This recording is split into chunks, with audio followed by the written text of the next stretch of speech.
पाकिस्तान में 1 दिसंबर से एंड्रॉइड सार्फिन अपने मोबाइल फोन्स पर गूगल प्ले स्टोर की एप्लीकेशंस डाउनलोड नहीं कर सकेंगे। जी हाँ, आपने सही सुना है।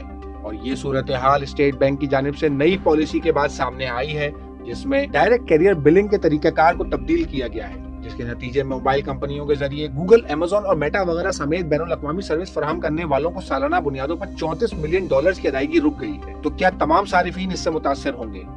जी नहीं, बल्कि सिर्फ वो सारिफीन जो गूगल प्ले स्टोर से पेड एप्लीकेशंस डाउनलोड करते हैं वो इससे मुतासिर होंगे, और मुफ्त एप्लीकेशंस डाउनलोड करने वालों पर इस सूरत हाल का कोई असर नहीं पड़ेगा।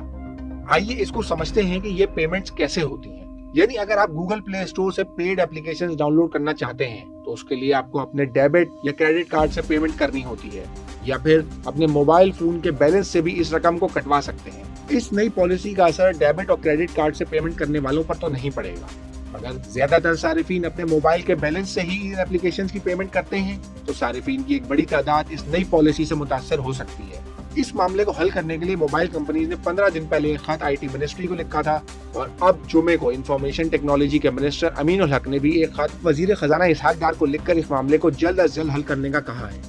यहाँ ये बात भी अहम है कि कुछ हलकों की जानिब से $34 मिलियन की इन अदायगियों को, जो कि डॉलर्स में की जाती हैं, को रोकने के पीछे पाकिस्तान की जानिब से 2 दिसंबर को सकूक बॉन्ड्स की अदायगी से भी जोड़ा जा रहा है। अब देखना ये है कि क्या 1 दिसंबर से पहले ये पॉलिसी वापस हो जाती है या फिर इस पॉलिसी को मुस्तकिल तौर पर नाफिज रहने दिया जाता है।